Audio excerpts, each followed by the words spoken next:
either one of these any good? Wow, this is a good movie. It's pretty good. Yeah, well, the director from yesterday doesn't think so. It stinks. You sorry? You waste our film. It's so bad.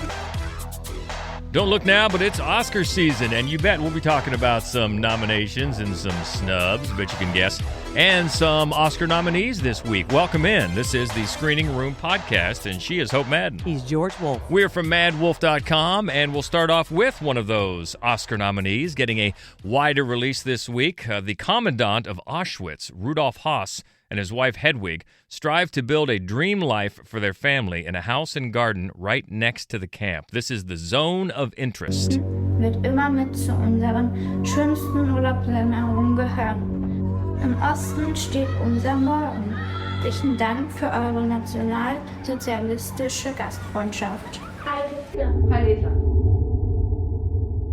So this one is up for a host of Oscars this year, including Best Picture, also Best Director for Jonathan Glazer, and he also co-adapted the screenplay, and that is up for adapted screenplay as well. Now, the lead actress here, Sandra Huller, she's up for Best Actress, but for her other big movie this year, Anatomy of a Fall. Although she could easily have been nominated for this. Exactly. In fact, I think this was the one people thought was the frontrunner for her. Although the other one really is more of a lead performance. It is. But anyway, we're splitting hairs here. A lot of Oscar contention for this movie, and rightfully so. But it's not a pleasant watch. No. It's, as you said this morning on TV, it's a tough watch, but man, it's so compelling. It's so compelling. I do want to take a step back and talk about Jonathan Glazer for a second, because he makes a movie like, I don't know, every 8 years or something. And each one of them is so different from the last one and is so amazing. So look up everything he's done. Sexy Beast, Birth, Under the Skin. And then, of course, this one. And this one is the first one that's not an English language film. It is in German. And I think the look of it is one of the things that most impressed me, because even though the whole film is set inside this fairly mundane drama within this family, usually, especially in the outdoors, they're sort of dwarfed by it's like a big wide shot so that you can forever see the wall behind them, and behind the wall, looming over it, the ovens of Auschwitz. I mean, and that's the thing. It's such a remarkable, chilling, devastating look at the banality of evil. Especially because so much of it is in the bright daylight. Yeah. And they're in the garden and they're playing with the children or whatever. And then you see, and sometimes, it starts out maybe a little muted, and then the architecture of the camp gets bigger and bigger and looming. And it is just chilling as they are so comfortable, just worried about their little pleasures and everything that makes their home so comfortable. And they, and in very sort of subtle ways, they have a shot in the trailer of the girls, the two of the daughters, reading over like the guest book, where all of these people just say lovely things about having visited. They have parties in their garden all the time. No one is bothered by the sight and sounds of Auschwitz right on the other side of the wall. Not only that, but the family and the extended family, like the grandmother, they're picking through the possessions that were taken from these Jewish people. Like they just found these bargains at a garage sale or something. And it's just how comfortable they are with it is just, it's increasingly chilling, of course, especially when, they have servants in the house and Sandra Huller's character, reminds the servant in no uncertain terms that she could easily just be killed. Yeah. And it's a stunning film for its this low key evil. I mean, I'd like to think of a different word for it, but that's really just what it just depicts. How easily comfortable people can just get around evil and let it just become just part of their normal daily lives. Now, I did look into this. Is adapted from a book, and it's very interesting because I did look up the book, and we haven't read it, but I read about it, and boy, adapting is right. Glazer boiled this down to its very essence because there's a real narrative taking place in the book that does not happen in the movie whatsoever. No, the plot is not. I mean, the plot. Yeah. It boils it down just to its essence, but boy, that essence is something else. It reminded me of other movies that sort of get in the same ballpark. You know, The White Ribbon always comes to mind. Yeah. Also, with the wall and with the architecture, it reminded me of a movie several years ago called The Boy in the Striped Pajamas. Right, I thought of that as well. Yeah, where that was mainly the smoke, and the woman, Vera Farmiga, I believe, played her in the house. They were a little farther away, and she tried to ignore the smoke, and finally she could not. So this one... But she had at least some semblance of a conscience. Some semblance, yes. The absolute lack of conscience is it was amazing. Stunning, because the drama within the family is that he, the commandant, has been so successful at Auschwitz that they're looking at promoting him. And he doesn't want to go because he knows Hedwig won't leave this paradise that she's created on Earth. It's a stunning... It is. And then it makes a shift toward the end, which we won't spoil, but it's even more chilling. Yeah. You've got to keep going back to the same word. Yeah. But boy, really drives the point home. So as you can imagine, it is not a feel-good movie at all, but it's a necessary movie, I would say. And it's brilliant. It's brilliantly done and adapted, like we've said. When you can take a book like that and just bring your own vision to it, boil it down to its essence, and I'm sure it's a great book. So it's not spoiling the book; it's just taking a different adaptation of it, and just fascinating and incredibly chilling and somber, but so well done. All the performances, all the performances are great, and that is getting a wider rollout now, especially after these Oscar nominations, and it is called The Zone of Interest. Highly recommended. Next up is a quiet thriller, an assassin on an assignment in Fuerteventura to kill a man he has never met. When his target is delayed, he finds himself drawn to the island, the people, and a ghostly shipwreck. This is called American Star. They say there are 3 sorts of people in Fuerteventura. Those who live here, tourists, and those who are running from something. I don't live here. And you don't look like a tourist. Someone turned up. What kind of intel is this? Rule number 1, the less you know about the target, the better. I've been told to stay on the island.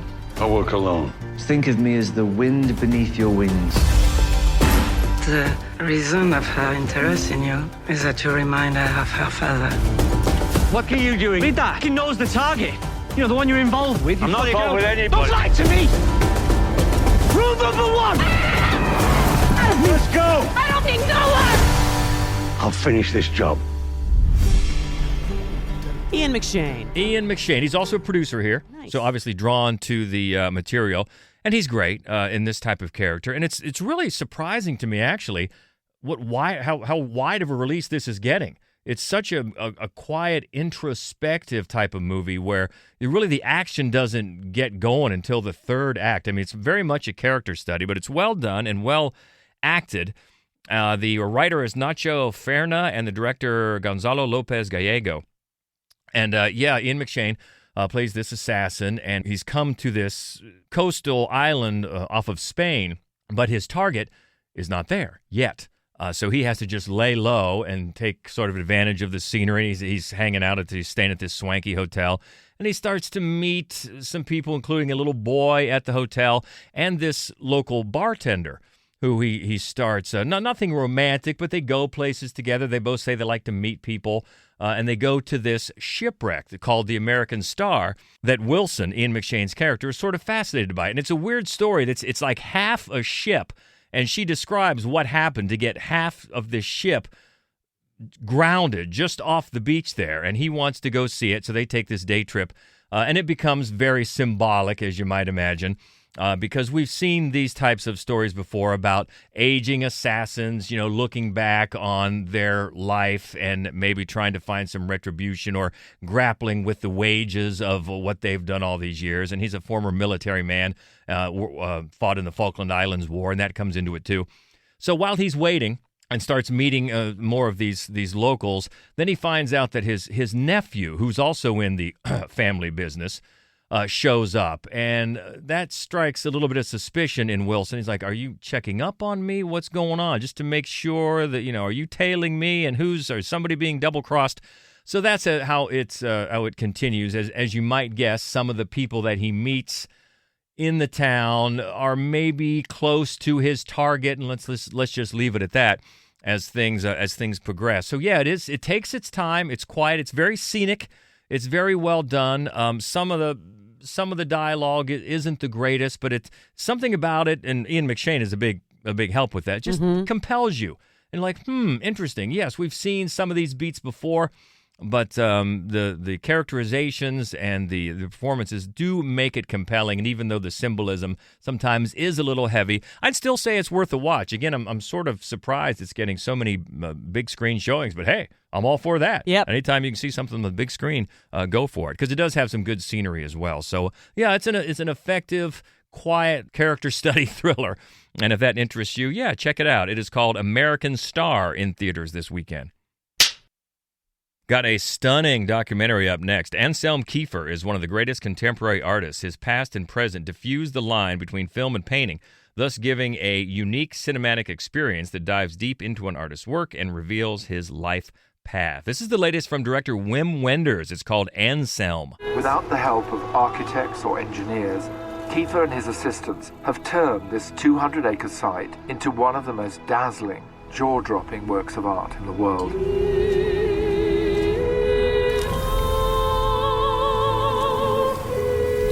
Here, he expanded into sculpture and installation. He began to create a world for himself. The German nation has trouble dealing with an artist who wants to grapple with the past of Germany. Der größte Mythos ist der Mensch selbst. A couple of years ago, Wenders did a 3D documentary on Pina Bausch, the dancer choreographer, and it was an amazing thing to watch in 3D because it's dance, and you just felt so surrounded by it. And I didn't know anything about Anselm Kiefer prior to watching this movie, but his art seems such a perfect avenue for 3D filmmaking because it's so big. This is an amazing visual experience. Wenders, not just 3D, but 6K. Mm-hmm. You've got to see this on the big screen. Oh, it is amazing. Just from those opening minutes when you realize, oh my God, the scale of these. And, and it mentioned painting in the synopsis. This is a lot of sculpture, really. Oh, yeah. And an installation, an art installation. It is fascinating. Even if you don't, and I said this in my written review, if you don't know Kiefer from Sutherland, it's still worth it, especially if you're have any sort of an interest in art and artists.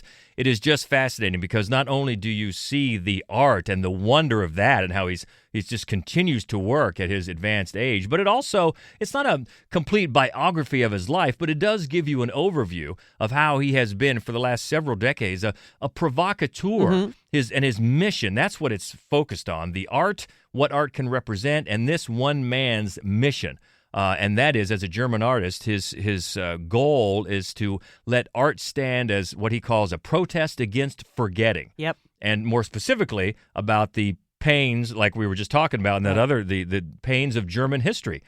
And he's done that his entire career and continues to do it. And it's thrilling. It lets you know about how meaningful this artist is and how meaningful art can be as a way of marking time, marking history. And some of his works are just incredible. Oh, it's just breathtaking. It is. The way it's filmed in Wenders, much like Pina. Yeah. Because Pina was just visually incredible. Yeah. This one is too. You've got to see it on the big screen. It just won't get justice done to it if you don't. Well, it won't be 3D if you don't. That's true. That's a big one. But the 6K resolution, of course, is also something. But I'm telling you, those first few minutes, because you go into this studio and you think, okay, but then the camera pulls back to reveal the scale, and you're like, holy crap. Yeah. It is. It's just amazing, and it's a great big screen experience, and I think one of the best. It didn't get Oscar nominated. I don't know if it qualified. It came in too late, whatever. But this was one of my favorite documentaries of last year for sure. Absolutely. And we're lucky it's at an arts center this weekend, the Wexner Center for the Arts, but it is getting a bigger rollout next weekend. So if you don't see it anyplace this weekend, check again next weekend because you may find some place that is carrying it then. Yeah, such an experience. Ladies from Wim Wenders, and it's called Anselm. That's Anselm. Very good.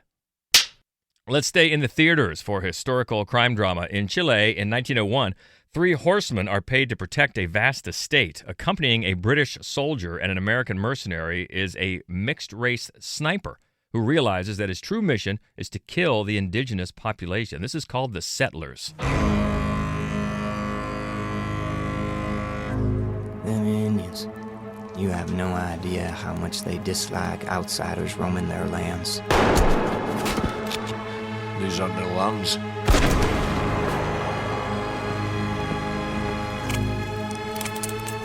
Don't like these men.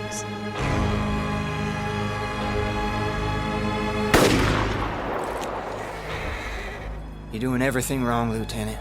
Ever since you brought that half-breed along.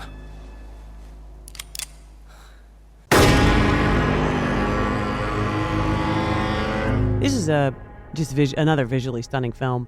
And its tonal shifts are very interesting. You know, for a very long time, it's got that kind of neo-Western style to it. You get these really vast images of an empty Chilean landscape and these 3 small, figures on horseback. And it gives you a sense of the history, in just one man's property. They travel for 3 days on horseback across Chile and then into Argentina. And this man still owns that land. Woo!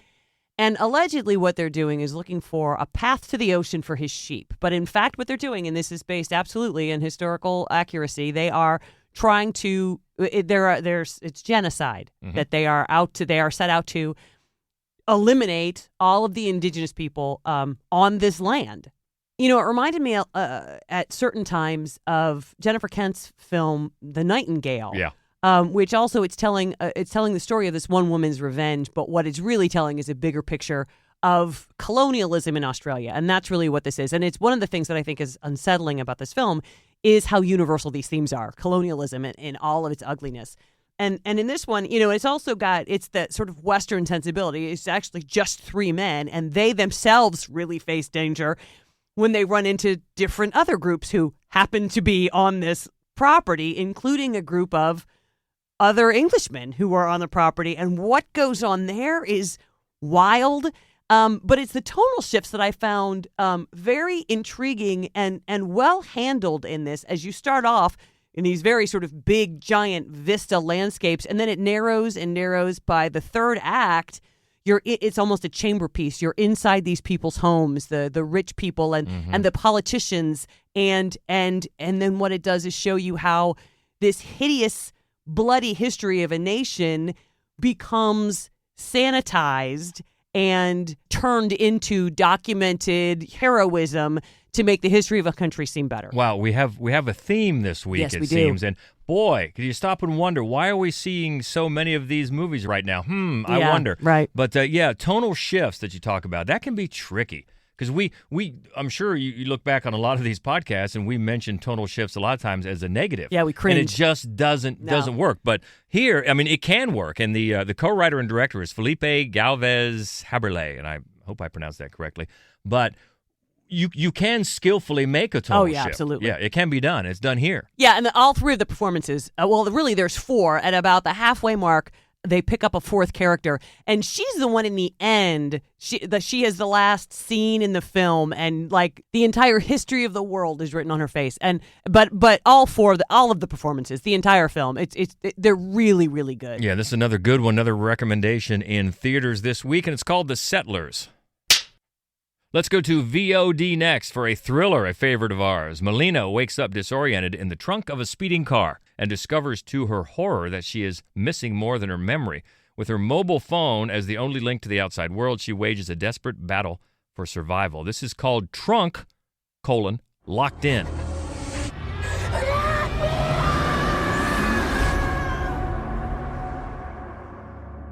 Wir haben angehalten.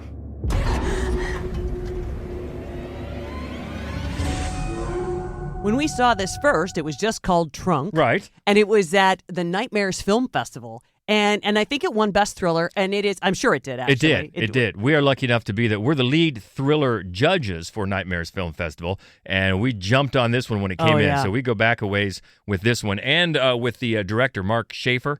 This is a German film. It's really well done. And I was so glad, because when we picked it, and it made the roster at Nightmares Film Festival, we thought to ourselves, this is going to be a crowd pleaser. And it was. Yes, I kept telling people, come see this, come see this. It really is, because it delivers the thrills, it's constructed well, and it's got a nice crowd-pleasing ending. Yeah. And Schaefer here, the writer-director, is a triple threat. He also does the editing. And there's some that's really impressive. Great editing here, because you've got this. It's pretty easy synopsis to understand. She wakes up. She's in the trunk of a car. And the first thing to me that caught my attention was, you expect when she gets her phone, it's going to be dead. It's not. No. She's got plenty of power. I'm like, oh, okay, we're going off in different directions here. I like it. Now, of course, as it goes on, it starts losing power. But usually when that happens, you see it's dead. Yeah. And the camera work, it's claustrophobic, but it manages those camera angles. I'm thinking of a movie, and I think it was from earlier last year, or maybe the year before,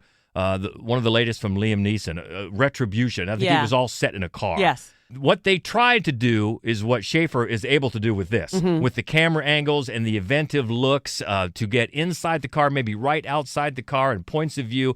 Very, very effective in the direction and in the editing as well. And also a big shout out to Sina Martins, who plays the lead role. This is a physically demanding role. She gets beat up, and she handles it very well. And it just grips your attention from the beginning with this premise that you think you know well, but they're just little changes here and there as she tries to piece together who's involved, why has she been taken like this, what's going on, and then it leads up to a satisfying climax. So this is one to check out. Yeah, again, when we first came upon it, it was called Trunk, but if you're looking for it now, and it is on Prime starting this weekend, it's called Trunk: Locked In. And if you like thrillers, I think you are going to really like this one. So check it out. It's on VOD now.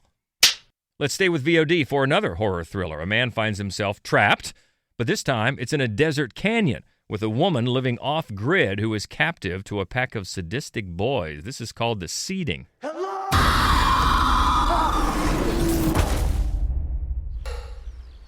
Mother said we live in the desert. But out there lives the mirage. Tell me what's going on. Here is all sand, stone, body of flesh. No mirage. All very real. Hey! Hey, yeah! There's strays. I'm stuck down here! Do something, please! Pull you out! Hey! What are you doing? What did they do to you? You live in a hell, woman! Held hostage by children! Help me! I could take care of you. I want my life back! Get me out of here! What do they want? So this movie starts off in one direction. You've got a guy, he drives by himself way out into the desert of the American Northwest to take a picture of a solar eclipse. And then he kind of gets lost trying to find his way back to his car. And he notices a house. He hears somebody sort of humming. He notices a house down in this gorge. And he climbs down a rope ladder to go in and see if she can help him out. And she's kind of mysterious and weird, and he's not really sure what's going on. But the next thing you know, as he tries to leave the gorge, that rope ladder is gone. What does that sound like to you, George? Well, it sounds like a movie I saw in film class when I was a youngster at Ohio State called The Woman in the Dunes. Yes. And I was going to say that if he went down that rope ladder, he's never seen The Woman in the Dunes because they're going to take that rope ladder away. And then, of course, The Woman in the Dunes, which was nominated for an Oscar. I think it was the first foreign language film ever to get nominated for Best Picture. Is that right? Mm-hmm. I did not know that. I looked it up. So, it's the townspeople, and they lead him there, and then they take the ladder away. In this case, it definitely takes much more of a horror film turn. It's almost like, kind of The Hills Have Eyes, right? It's these feral boys who live in the desert, and they they do weird things and they dress strangely and they're just not good kids. Yeah, and that is not where the Woman in the Dunes goes at all. So it goes off on its own. Absolutely, it does. But it's still, I think it skirts a lot of the same existential dread where he just has to, at some point, accept the fact that this is his life now, and this enigmatic woman, she clearly this is her life. Mm-hmm. She doesn't have any qualms about it. I think that, but it's not, the film is not really happy to sort of remain there. It has to spice things up with horror. Yeah. And that doesn't always work to its benefit. Although, it's mainly, you're just spend a lot of time alone with these two actors. Scott Hayes, he's done a lot of horror. He was in What Josiah Saw. Oh, yeah. And then, Caitlin Shields, she's also done a lot of horror. And they're both very good. And they play their roles well. She in particular, because it's a much more sort of introverted, mysterious character. And she's kind of weary. And, she doesn't ever just sit him down and explain anything because it doesn't benefit her to sit him down and explain anything. And so I think that their relationship and their sort of chemistry help the movie do as well as it does. I don't think that the horror elements really benefit the film very much, to be honest with you. And in the end, I think that's a little bit of a frustrating moment, but there's still something primally unsettling about that concept, about just being trapped down in just that's it. This is your life now, and you have to make peace with it. And so it does still kind of pack a punch. And that is on VOD now. It's called The Seeding. And also on Prime, on VOD this week, a crime thriller. 2 undocumented immigrants take the simple job of digging a hole in the desert, but when their employers turn out to be psychopaths, staying alive will become the most complex job of their lives. This is called Bad Hombres. You don't look so great. What did you do, man? We got a job from a couple of guys at the hardware store. They were connected. I don't really care. I do not have another car. I do have a 1972 Chevrolet Camaro. You do a job with a dude. It goes south. Dump him. He says he can't get deported. You say you're gonna wipe your slate clean.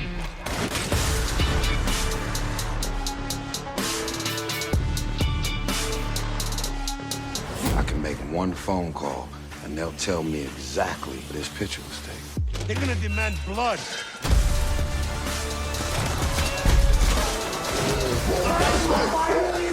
You're gonna let him go. You're real. The God Killer. Bad Hombres. I think I have that album by ZZ Top. I'm thinking early 70s. This was reviewed by Brandon Thomas for MadWolf.com. He loved it. He was delighted. Delighted. It's one of those actioners that goes direct to streaming and you don't have very high expectations. And yet, it winds up being kind of a neo-Western thriller that delivers the goods. Part of that is because Luke Hemsworth, or Hemsworth the Lesser, gets a chance to get... Is he the third? How many are there? Yes, there's 3, and he's the third one. Okay, he's the third. All right. right. Yes, he is. He's the third one. I don't know if he's the youngest. I just mean he's kind of third in line of famous, I think. To I don't the know. throne? Yeah. He's third in line to the Hemsworth throne. They're gonna battle the Scars guards right here for supremacy, and also Thomas Jane. Yeah, and Hemke Madera, who plays kind of the more sort of mysterious of the two workers, he has a great performance in this movie. But I think part of it, the fun of this movie, is that every actor gets a chance to sort of break out a little bit. And Diego Tinoco is the other lead. Also, you see Tyrese Gibson, Nick Cassavetes pops up as well. So, if you like this sort of stuff, this neo-Western, and I know Brandon does, yes. So it's kind of perfect for him. But check out his full review. You can find that at madwolf.com. But recommendation for Bad Hombres from director and co-writer John Stahlberg Jr. It is on VOD now. And one more, also on Prime. Among the trees, young women and men working the summer harvest develop new feelings, flirt, try to understand each other, and find and flee deeper connections. It's called Under the Fig Trees. خليني ننصحك والله بري امشي خدمة لا امشي حطي مستقبليك من تو.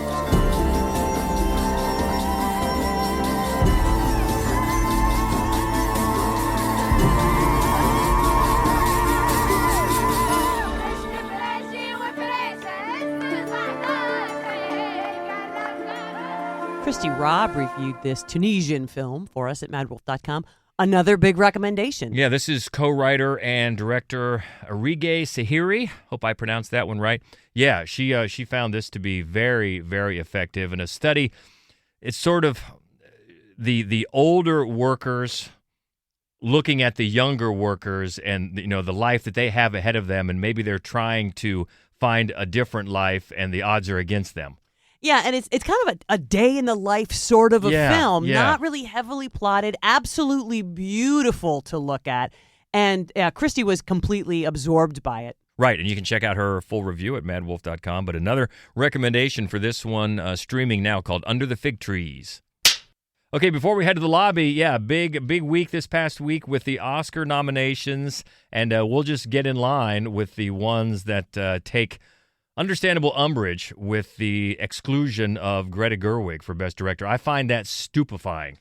I agree with you. And it's and there are very specific reasons that we find it stupefying. Mm-hmm. And as much as we think all 5 of the films nominated for Best Director are really well-directed films, we're not slighting any of them.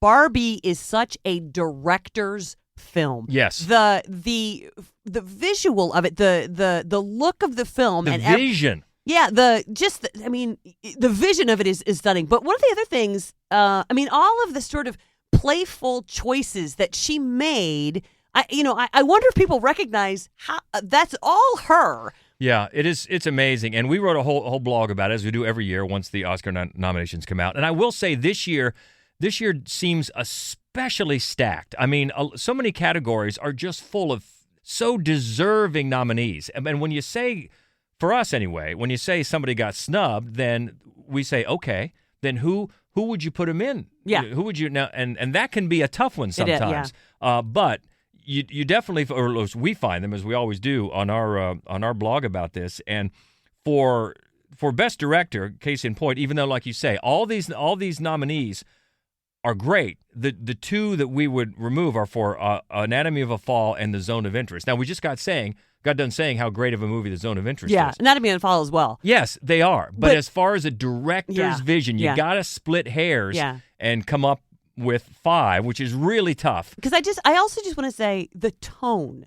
The tone of Barbie I agree. was such a tightrope. It's playful, but it's fearless as well. Yeah. It's I just can't get over it. Can't get over it. So we would put Greta Gerwig in there for sure. And also Bradley Cooper. Yeah. I don't think is getting enough love for the director, the directing vision of Maestro. Yeah. How that is assembled right from the opening scene, the opening camera work. Incredible. And then not to slight Anatomy of a Fall or Zone of Interest, but I think when you're splitting hairs, those are maybe more driven by the writing and by the performances. Not that the directing is bad, it's not. But man, when you come down to splitting hairs for these 5, that's where we would go. But especially with Greta Gerwig, that is egregious. Yes. Just egregious. And by the way, congratulations, though, for Greta Gerwig got the nomination along with Noah Baumbach for screenplay. Right. And then, of course, America Ferrera for Best Supporting Actress. Well-deserved. And Ryan Gosling. And honestly, and Margot Robbie as well, because the film is nominated for Best Picture, and she's the producer, so that is hers. Right, exactly. So congratulations to them. But yeah, can't imagine how she got left out of that. But the rest of the nominations, I think, overall, a pretty good job. Yeah. There's a couple that, we would have loved to have seen both Godzilla -1 and The Color Purple in Best Picture. But there's the 10 solid nominees. Best Actor, solid nominees. I think absolutely. Right now, even though I think would both give it to Cillian Murphy, I think Paul Giamatti's going to win. I really do. And I would. You're right. Give it to Cillian Murphy. But I would be hard-pressed to be unhappy for Paul Giamatti to win it. He was magnificent in that movie. And also, he's so great. He should have 3 or 4 by now. I know. Best Actress is solid, too. We would have loved to seen both Margot Robbie and, I think, Fantasia from The Color Purple. Man, she was great. Best Supporting Actors, all great. Best Supporting Actress, they are all great. We talked about Director. So, overall, these are it's a pretty good list, but just those couple of, and really one major miss. We're like, what? How can that be? Just how can that be? But Barbie is up in the other categories, and we'll see what happens come March, I think 10th. But if you want to get our full thoughts, we've got the whole blog about it up at madwolf.com. Okay, so let's go to the lobby. Let's all go to the lobby. Let's all go to the lobby. Let's all go to the lobby. It's lobby time. Checking in with Daniel Baldwin, a.k.a. the Schlocketeer, for the studio comings and goings and reschedulings and postponements. What do we got? Well, Shudder has announced a February 9th premiere for their new ghost movie, Skeletons in the Closet. And then the dystopian thriller History of Evil will premiere on Shudder on February 23rd. And then moving into spring, Lionsgate has set an April 26th theatrical release for Boy Kills World, which is a violent action thriller starring Bill Skarsgård, Jessica Rothe, Yayan Ruhian, and Andrew Kochi. So that might be fun. Yeah. And then Sony has moved up the theatrical release of their horror film Horror Scope. I'm not sure how we made it 100 years without using that title yet, but here we are. That will now arrive a month and a half earlier on May 10th. So getting it out of the busy June lineup. And then Lionsgate has set a May 17th release for their Strangers remake titled The Strangers Chapter 1. It's directed by Rennie Harlan, who shot not one, but 3 new Strangers movies back-to-back. All of them are supposed to see theatrical release this year. I am skeptical about this. So am I. Let's keep an open mind. You never know. Never know. Netflix will premiere Richard Linklater's action comedy Hitman on June 7th. Can we just pause for a second? That is such a weird phrase. Richard Linklater's action comedy. It is. Well, apparently the logline is you've got Glenn Powell, and he pretends to be a hitman to get women. Okay. So. I don't know. Has he seen him? I'm not sure he needs to go to such lengths. Right. Probably not, but hey, maybe he has self-esteem issues.